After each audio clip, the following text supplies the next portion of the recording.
Amen. Hallelujah. Ake ngibingelele ibandla likaJehova uNkulunkulu wethu osithandayo. Namhlanje ngicela ukukhuluma kuleli langa lanamhlanje ngegazi, amandla egazi, amandla esivumelwano egazini, amandla okuhlanza izono egazini, amandla okukhulula ibandla ebugqileni ngegazi. Ngicela ukukhuluma lokhu bazalwane. Ngizoqala nje ke ngikhulume ngeincwadi zokuqala ezindala kwi-Old Testament bese sizogcina endabeni enkulu egeza unembeza. iBhayibheli uma silifunda sibuka incwadi kaGenesis ka-17, uNkulunkulu wenza isivumelwano, icovenant, ngokusoka. Genesis 17 verse 9 wehla nayo nje uyifunda uzoyithola le ndaba ukuthi uNkulunkulu wayekhuluma no-Abraham benza isivumelwano sokuthi ke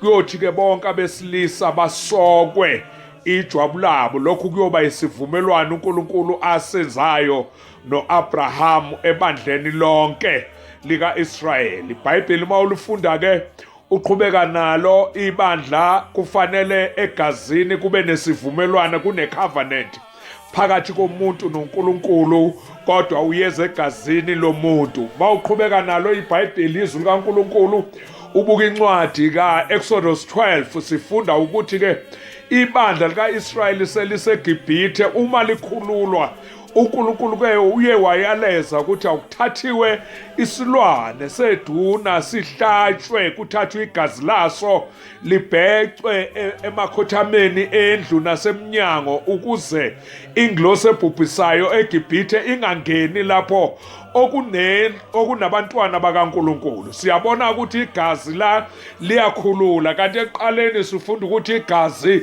liyisivumelwano sokuqala phakathi komuntu noNkulunkulu.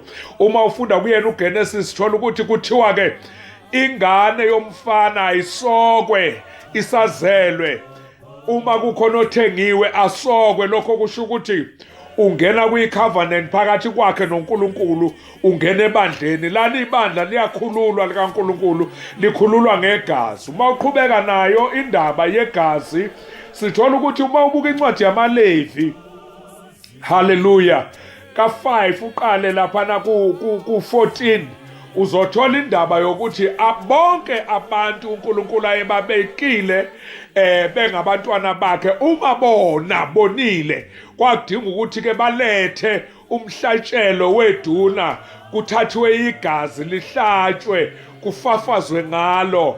Umpristi omkhulu angene endaweni engcwele azomcelela intethelelo. Igazi number 1 lilethe isivumelwano phakathi komuntu noNkulunkulu. Igazi number 2 likhulula umuntu lapho agqilazeke khona. Igazi number 3 lihlanza umuntu ezonweni zakhe. Uma ungake ubheka incwadi yamaLevi ukuthi kungani kusetshenziswa igazi kangaka ngomuntu, kuthiwa leli gazi akuthathwa isilwane esingenaso isici, kuthiwa leli gazi akuthathwa umntwana ozelwe asokwe kwakhiwa isivumelwano ngoba engakabi naso isici phakathi kwakhe noNkulunkulu. Uma ungabheka ukuthi kungani uNkulunkulu akhulume ngezinto ezingenasici ukuze zisize abantu abanesici, iBhayibheli encwadini yamaLevi ka-17 likuvezile ke. Uma ubuka incwadi ivesi ka-11 ngokufishane ukuthi ke ngokuba uma umphefumulo womzimba usegazini, ngimnike lona e-altari ukwenza imphefumulo yenu ukubuyisana. Lokhu kuyigazi elenza ukubuyisana ngomphefumulo. Haleluya. Siyabona ukuthi kukhona indaba kumuntu esegazini eyadalwa uNkulunkulu. Ngike ngathi mangikhuluma ngelinye ilanga ngathi kungani kuthiwe kufanele kuthathwe igazi lomntwana bese kuthathwe likayise kuvela ukuthi lo mntwana uzalwa ubani. kungenxa ukuthi la egazini kukhona umphefumulo owadalwa uNkulunkulu. Uma uNkulunkulu ephefumulela obumbeni alububhile ngomhlabathi, wathi mayephefumulela umoya wakhe kwaba khona igazi eliphilayo. Haleluya. Siyayibona le ndaba yasegazini ukuthi ke leli gazi lonakele kwadinga ukuthi kuthathiwe izinto ezingakonakali ukuze kuhlanzeke igazi elonakele lungumphefumulo womuntu, lithengwe kufafazwe altari likaNkulunkulu igazi leyilwane elingenasici ukuze kuhlambuluke igazi lomphefumulo womuntu osunesici. Haleluya. Hambani nami bazalwane. Indaba isegazini ke, igazi ke liyasihlanza, igazi lenza isivumelwano, igazi lisigeza izono, igazi liyasikhulula. Uma ke sesizoqedela indaba yethu siye encwadini yamaHebheru. Ngiyayithanda bazalwane indaba yegazi, kodwa kuyacaca ukuthi uNkulunkulu ongumnikazi wegazi emntwini, ngoba uma edala uAdamu waphefumulela kwaba khona igazi empilweni emzimbeni kaAdamu. Uma uJesu ekhulela uMaria ekhulelwa ngomoya, kodwa wathi uma yesiphambanweni kwachitheka igazi, kodwa leli gazi lalingavele endodeni yasemhlabeni, lalivela uNkulunkulu. Wamphefumulela emakhaleni akhe kwaba igazi eliphilayo, umuntu waba umphefumulo ophilayo. Uma ingilosi memeza kowesifazane omsulwa ithi wena ubusisiwe, uzakhulela uzala indodana, uyibize uthi uImmanuel, inkosi nathi, ngoba yiyona eyokhulula abantu ezonweni zabo. iBhayibheli liveza ukuthi kwafomeka umntwana eswini ngaphandle kwendoda. Uma efomeka umntwana eswini, wazalwa umntwana, waphila, waba negazi eliphilayo okuyilona elichitheka esiphambanweni ligeza izono zethu zabantu. Awuliyamangalisa leli gazi ngoba livela uNkulunkulu ongenagazi, ongumoya. iBhayibheli lithi ungumoya, leli gazi livela ezweni elingenagazi. iBhayibheli lithi wayekhona ezweni, izwe lingakabibikho, konke kwavela ngaye, kodwa yena yilowo ongulizwi wazalwa, waphila phakathi kwethu, sabona inkazimulo yakhe. Nange sekhuphukela esiphambanweni, kuchitheka igazi lakhe ngenxa yethu sonile, singazange senze lutho oluhle, siyizoni, kodwa wasifela. iBhayibheli ke masibuka ke incwadi yamaHebheru ka9, angizukuyifunda bazalwane, uyifunde. Mawuqala kuverse 1 ichaza konke kwemhlatshelo yokuqala kuze kuzofika kuJesu, kodwa ngiyithanda ke uma uzoyibuka from verse 15 isikhuluma ke uKristu engumlamuleli wesivumelwano esisha ngegazi lakhe.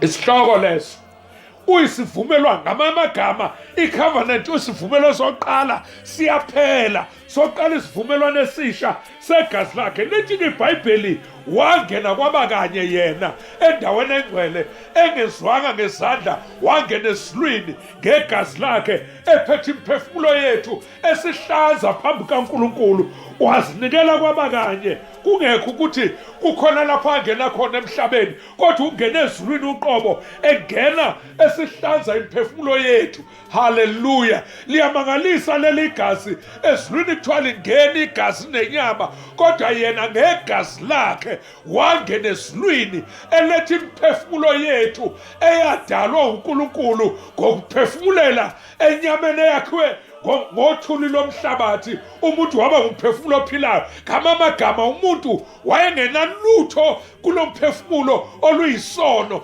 wayengcwele, umphefumulo ungcwele, kwaze konakala ukuthi umuntu alalele isitha esaletha ukuhlukana phakathi komuntu noNkulunkulu. Kulase lingcola igazi lomuntu, wangcola umphefumulo. iBhayibheli lithi ke lo uze emhlabeni waphila iminyaka engcwele, ephila izwi, enalo igazi lakhe elivela kuNkulunkulu, ngoba engazalwanga indoda, kodwa waphila. Zonke izinto zamenza walingwa, yonke into yenzeka until kwaze kwafezeka umsebenzi. Ngithi namhlanje leli gazi nawe ubungalemukela. Qaphela ke, uma usungenile kuleli gazi elinguJesu, ungangeni kwamanye amagazi ezinye ivumelwano. Awu Nkosi yami, ungezi lutho oluhlatshiwe olukwenza ukuthi ukhothame kwamanye amagazi, ngoba ngeke ube necovenant entsha kaNkulunkulu ngoJesu uphinde ube nama-covenant ey'lwane nanoma ngabe hloboni obhekene nayo. Inye, uma usuqalile wathatha isinqumo sokuthi Nkosi Jesu ngiyakwemukela umbusi, kuthiwa leli gazi-ke bazalwane yilona eligeza unembeza, aligezi ngaphandle, ngoba la magazi ayegezi ngaphandle kodwa leli ligeza unembeza. Haleluya. Kuze kuvuka incwadi kaJeremiya ngitsho ka4 ivesi lika4 elithi-ke ney'nhliziyo zethu noma kwakusokwa ijwabu ngaphandle kodwa iy'nhliziyo nazo ziyadinga ukusokwa. Na uma kukhulunywa ngaleli gazi lisoka inhliziyo bazalwane, lenza ukuthi unembeza womuntu ube msulwa, lenza ukuthi unembeza womuntu uzahlulele wona ukuthi sengonile ngiphambukile, uze kuyo lamandla okuthethelela izono zakho, akufafaza inhliziyo yakho uyihlambulule.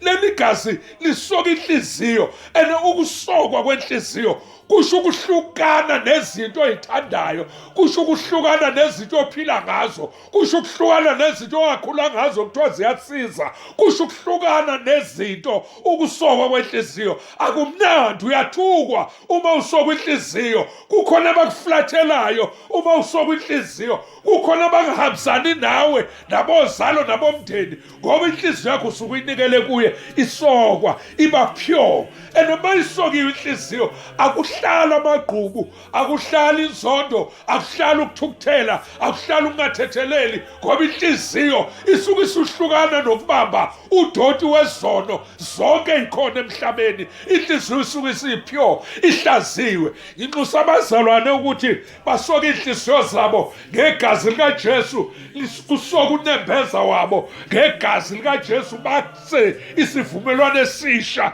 egazini likaJesu. Ngicela ukuthi lawo khona uma ulalele lo mlayezo ukhuleke uthi Baba ngiyabonga namhlanje ukuzwa ukuthi inhliziyo yami unembeza wami ugezwe ngegazi elingenacala, ukuze nami ngingabi nacala. Ngibonga ukuthandwa, ngibonga ukuthethelelwa ezonweni zami, ngibonga ukuba umntwana wakho. Izwi lakho elithe uma simemukele wena Jesu sibizwa ngokuthiwa singabantwana bakaNkulunkulu, sizelwe. Ngibonga Baba, lethi impawu kimi ezizobonwa ngabantu ukuthi impela ngumntwana wakho. Ngicela impawu ezizobonwa zifakazwe. Ngicela ungazikhulumeli mina, kodwa ngicela ukuthi kukhulume impawu ezikimi ezishoyo ukuthi ngafelwa, igazi lihlaza izono zami, zahlanzwa zathethelelwa. Ngingumntwana wakho ngesikhathi samanje egameni nasegazini likaJesu Kristu. Amen.